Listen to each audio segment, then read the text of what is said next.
Hello, everyone. My name is Eric K. Thomas, editor-in-chief of The Quintessential Gentleman, and today we are talking to Mr. Barney Jackson, who is the founder of Every Color Matters, which is a nonprofit cancer foundation that raises awareness for all forms of cancer. My brother, Mr. Jackson, how are you? I'm doing well, Mr. Thomas. How are you, my friend?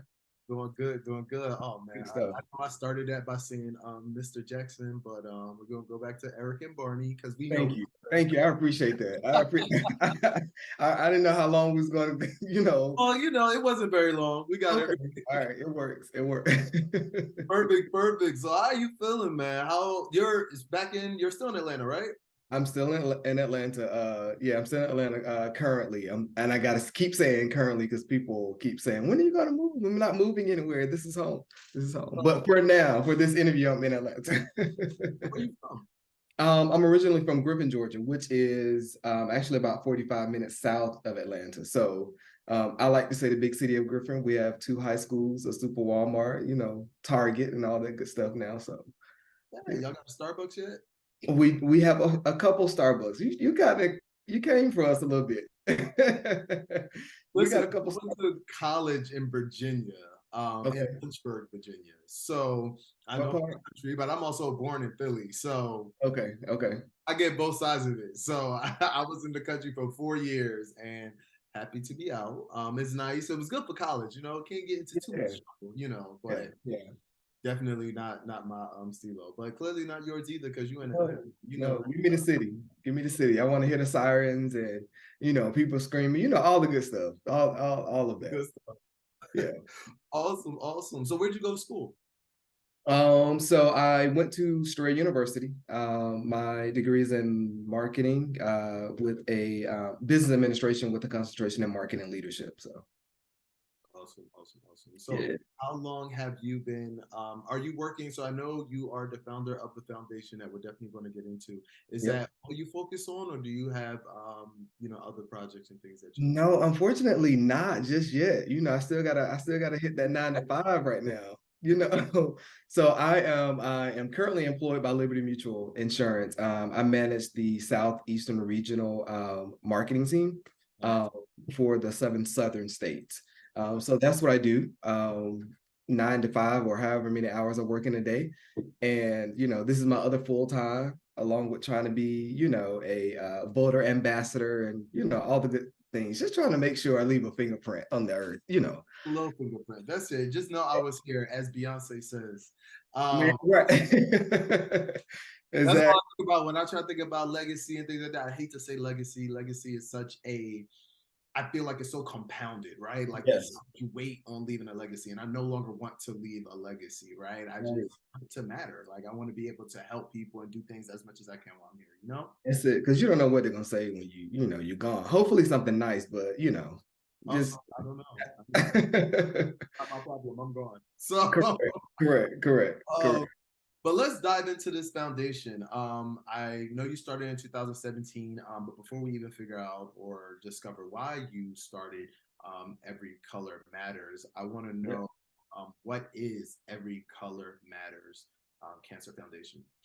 Yeah. So Every Color Matters Cancer Foundation, we raise awareness of all forms of cancer. So, which is one of the things that I really like to talk about, because there are so many individual foundations that raise awareness toward a specific type of cancer. I always like to say that we're like the trunk of a tree. And everybody else is like, breast cancer is a branch, colon is another branch, brain cancer is another branch, but they all kind of pour back into us or are attached to us and we reach back to them. So that's what makes us unique. And we support those that are currently going through any form of cancer, not just the individual, but their caregivers and their families in their times of need. Of course, like providing financial resources, which is major, but also being a listening ear. Sometimes it's transportation. You wouldn't believe how many people just don't have money to get to a treatment. And so, missing a treatment can, sometimes be life or death, right? Or it could extend or whatever. So we're just here. We're a resource. And we are based in Atlanta, Georgia. But we've been fortunate enough to assist people all over the country at this point. Grateful for those opportunities. And actually, this year we assisted some people that were outside of our country this year. So yeah, that's who we are. That's who we are. You know, just like cancer doesn't discriminate based on whatever your race is. It doesn't care. Doesn't care if you're a child or an adult. Doesn't care if you're black, white, whatever your religion is, or you know your creed is, or whatever. It doesn't discriminate, so we don't either. That's awesome. That's awesome. So is it so the foundation allows people to, they could either try to sign up or can get details, like go to your website and can get more information on whatever the different aspects that you guys offer, the resources that they could benefit from, right? Absolutely, absolutely. You can reach out. Just go to everycolormatters with an S.com. You know, us country folks, we kind of leave the S off every now and then, even myself. So I have to be intentional about that. But go to everycolormatters.com. Our benefits tab is always open, or our application is always open. We don't close it. So all throughout the year, we're accepting applications. I will probably get in trouble for my team once they hear this, because I will give all the money away. Yep. I never like to say no at all. So whatever we can do, we absolutely will always help. We've helped toddlers, which is a heartbreak. You know, I think the oldest person we've assisted was maybe like 83, 84. And but it feels good to be able to do something, and people are always grateful. So yeah. So let's start from the beginning. 2017 was the inception of it, where you started it, but I'm pretty sure this has, this was a long time coming. What really brought you to want to create this foundation? Yeah, yeah. So I will say, so my godfather, who was the pastor of my church, he passed away from colon cancer in 2011. I had a brother to pass away from brain cancer. My biological father passed away 3 years after that, from kidney cancer, and then my stepfather passed away from lung cancer 3 years after that. So it was just kind of like the lead up of, okay, how am I going to turn a negative into a positive? And through therapy, I'm pro therapy.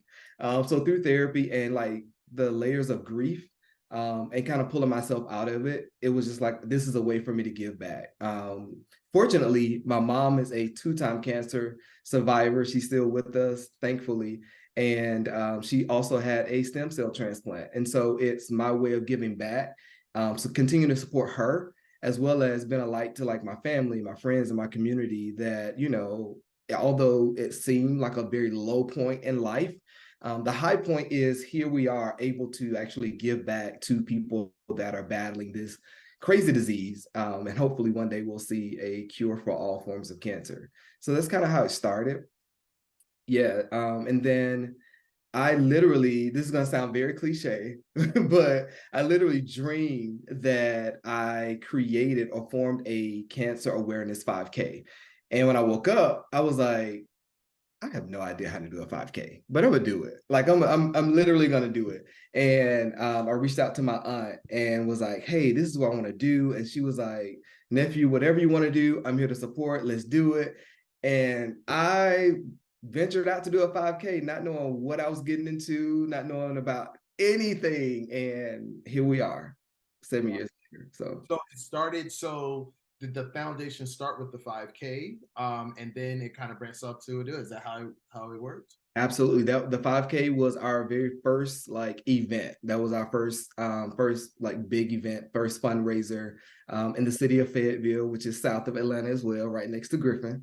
And the people showed up. Like the community came out. The community came out. I think that first year we had maybe like 130 something registrants. The mayor at the time gave us like the key to the city and created an Every Color Matters Day to be known in the city of Fayetteville.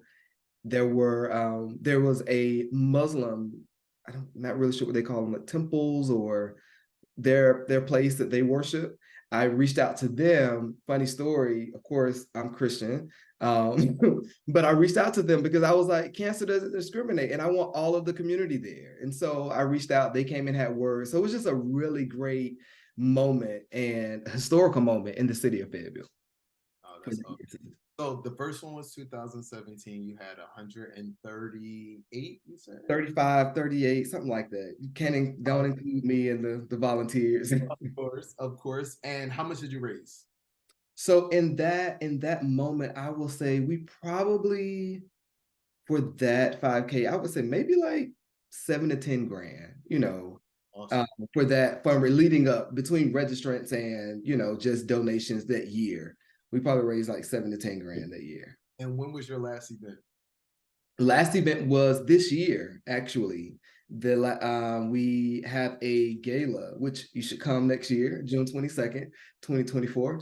In June, and this year was at the Delta Flight Museum, and there were 427 people that attended that event, and that did not include volunteers and vendors and just extra hands that we needed for that day. So that has been the biggest event we've had so far. And how much did you raise? The goal was 30,000. We came a little bit under that. Okay. So we tried to get there. You coming from where you were to 7 and 135 people-ish. Sure. To the growth piece of it. So that's amazing, and coming through a pandemic. So I just wanted to show kind of where you were to kind of where you are now, which is an amazing story in itself, Yeah, I appreciate that.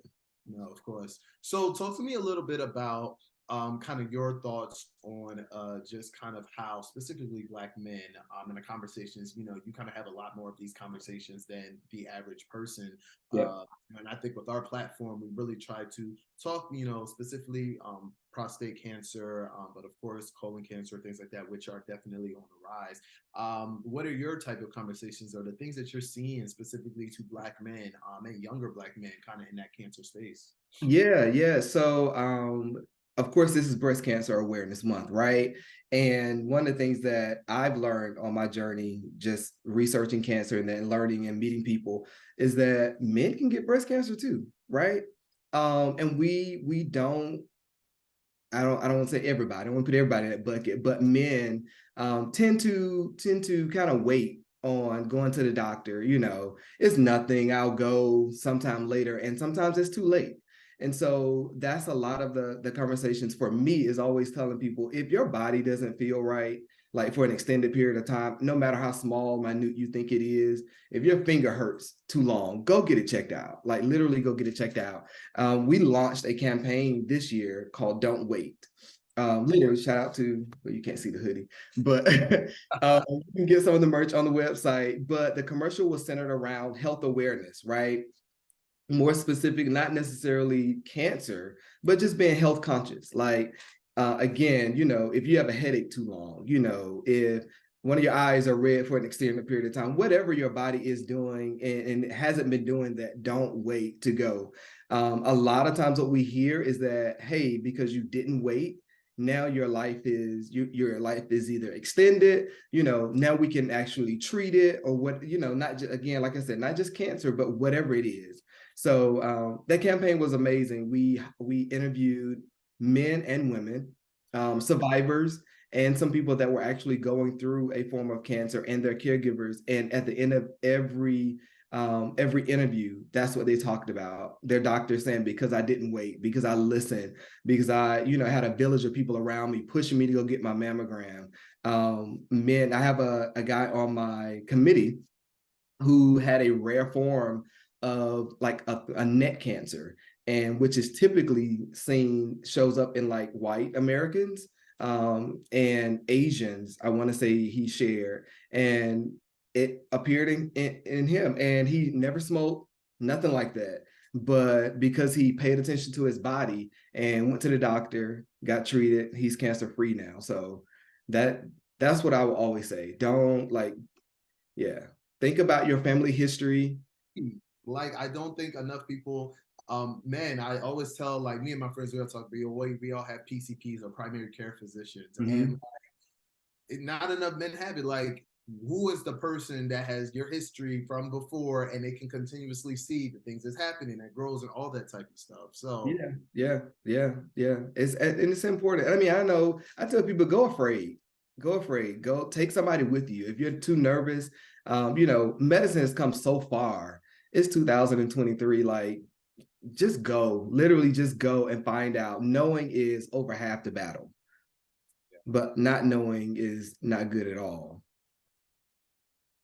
No, I definitely understand. I want to talk a little bit about how you created the nonprofit and how easy or hard it is. Kind of a rhetorical question, but because a lot of people, they want to do certain things, but I even looked at doing a nonprofit and things. I'm like, oh, it's a lot of paperwork. It's a lot of things that gotta get crossed and things like that. What advice do you? Well, one, I want to know how was the process for you to go through kind of creating this nonprofit, and then also what advice you would have for people who are interested in creating a nonprofit. Yeah, so I'm not gonna lie and say it's easy. Like, literally, my one of my godfathers used to tell me all the time, I don't think you know to be afraid of stuff.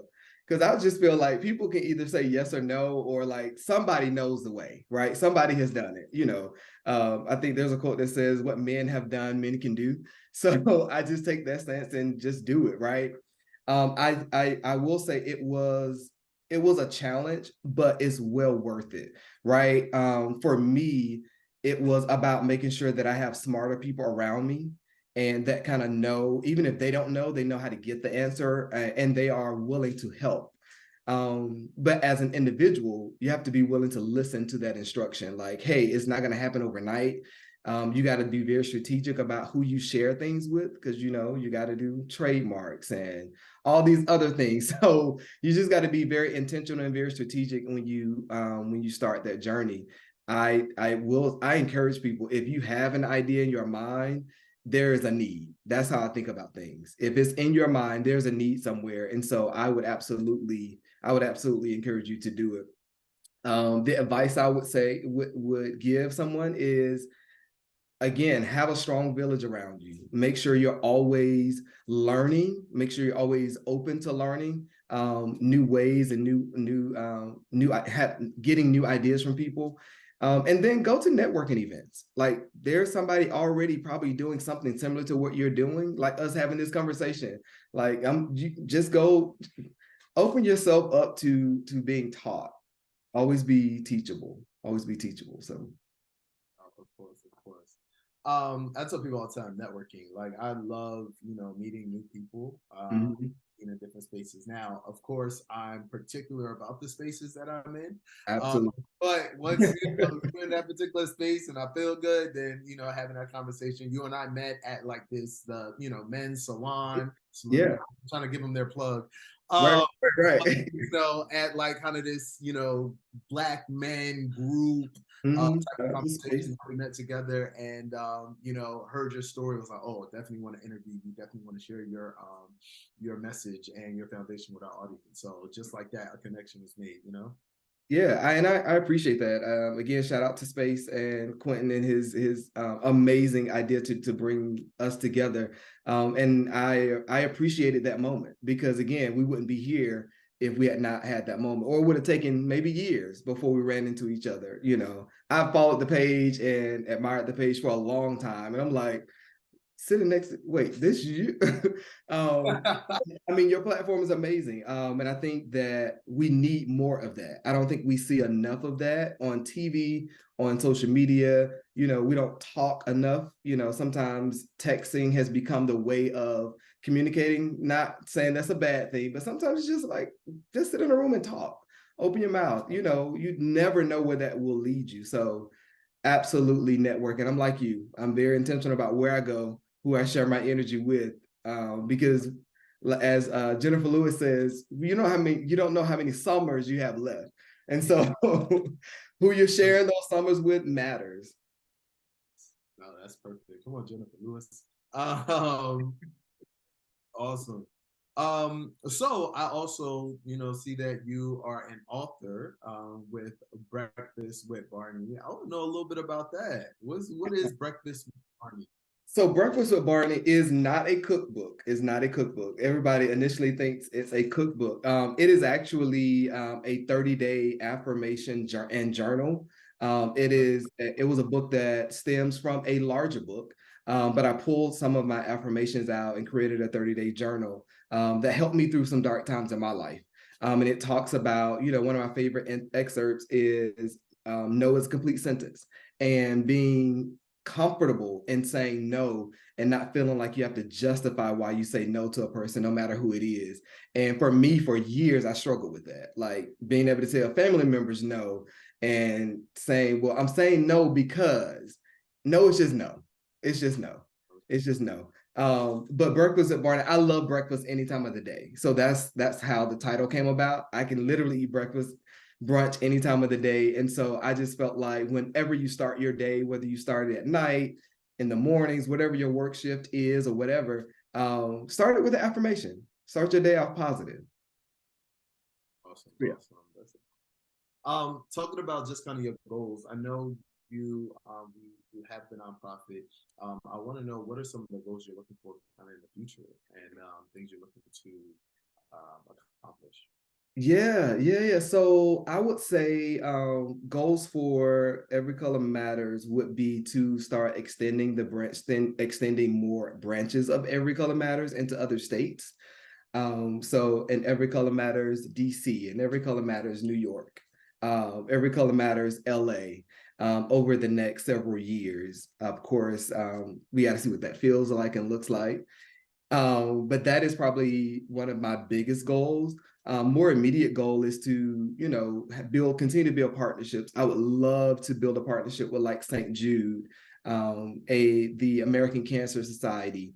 I am going to Hill Day in DC next year, and that's a time where us as nonprofits, specifically like cancer nonprofits, they get to kind of advocate on behalf of cancer patients and that sort of thing, and people that are going through cancer, to our congressmen, men and women. So yeah, so those are like goals that I have immediately. Yeah, immediately, that I would love to accomplish. Biggest accomplishments you had since starting a nonprofit in 2017? Oh man, biggest accomplishment. I would say my biggest accomplishment is that the fact that people show up every day. Like, people actually listen to me. And people don't have to be nice, they don't have to listen, but people actually have bought into the organization, they have bought into the foundation, they believe in what we're doing, and they listen to a country boy from the city of Griffin, Georgia, and believe in what I'm doing. And the fact that we actually can show our donors and our supporters where their money is going, where their energy and their time is going, is what keeps them coming back. And so I feel like every time we're able to do that, every time we get a testimonial from a recipient saying thank you, or a caregiver calls us or sends us an email and they say, you know what, our lights were about to be cut off because we had to choose between lights or medication, and your check came right in time, that's an accomplishment. It's hard to say what the biggest one is.